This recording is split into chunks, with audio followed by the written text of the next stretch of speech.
Welcome back. You've heard the saying, everything old is new again. Well, that's something that could be applied to antique shoppers. They're looking for that well-made gem to collect or restore. And it just so happens the Michigan Antique Festival is coming up this weekend. Antique dealer and picker Courtney Belanti joins us this morning to give us an insider's view on what to look for. So you brought lots of things with it. But first, what is a picker? What do you do as a picker? So a picker is normally someone who will come in before an estate sale or before anyone else has been out and really get to dig through things. So I'm always in an attic or a barn. Cobwebs are normally involved. Okay.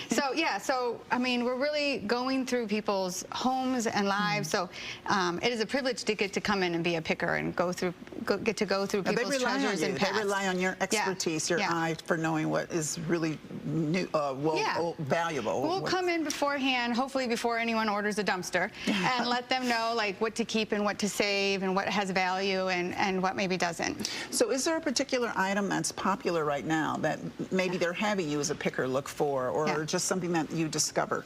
Well, a lot of people are just overwhelmed at some point if they're calling a picker out. So what I look for are normally the things they think are collectible, normally don't have a lot of value. It's the things that were never meant to be collected that I'm looking for. Like the old crate down there, that is from Detroit, Michigan, and it's from 1806. And the graphics on it are just beautiful, and it was just kept in a shop. So, and in their garage, and to them, they didn't see a lot of value in it, but that's what people want. People want things from their hometown or where they're from. I see a lot of those old crates that have the burners stamped on the side of it. People are looking for things like that as well. So tell me some of the things that you brought with you, because these do look old, but if you don't know what you're looking for, what should we be looking for? Yeah, so you always want to be careful. It seems like the reproductions are getting really big now. So, you know, you want to be able to talk to the person you're getting it from, know where it came from if you can. A lot of things, like the older things, will be stamped. Like this is a, they call it a Wyandotte toy, but it's actually made by All Metal Company, and it'll be stamped and it'll be clearly marked. So you should be looking for stamps or watermarks or something that says, hi, this is really of value. This is what I think I'm getting.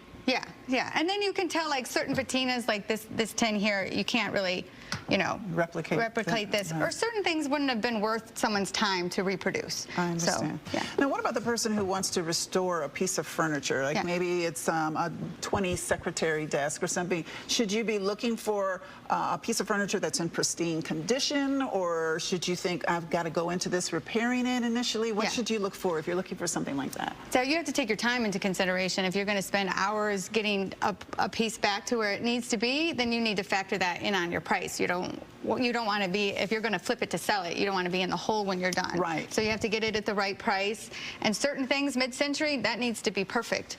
Where other things can have a little chip here and there, and it's patina. So is it safe to go with what looks to be pristine, or again, you need to know the dealer or who you're dealing with? We should know the dealer and really, really look at the piece. Get underneath it, look at the legs. I've come home many times, thought I got a great piece, and then I got home and I didn't notice the glue repair or the nail in the side. So yeah, just take your time. There's no pressure. If you come to the show, you can go through the booths, you can take your time and look at a piece and look it all over and make sure it's exactly what you think you're getting. And you mentioned the show, so tell us exactly when and where it is. So it's at Springfield Oaks County Park in Davisburg, and information's up on the screen. That's great. So it's Saturday and Sunday. Saturday we're there from 8 to 6, and Sunday we're there from 9 to 4.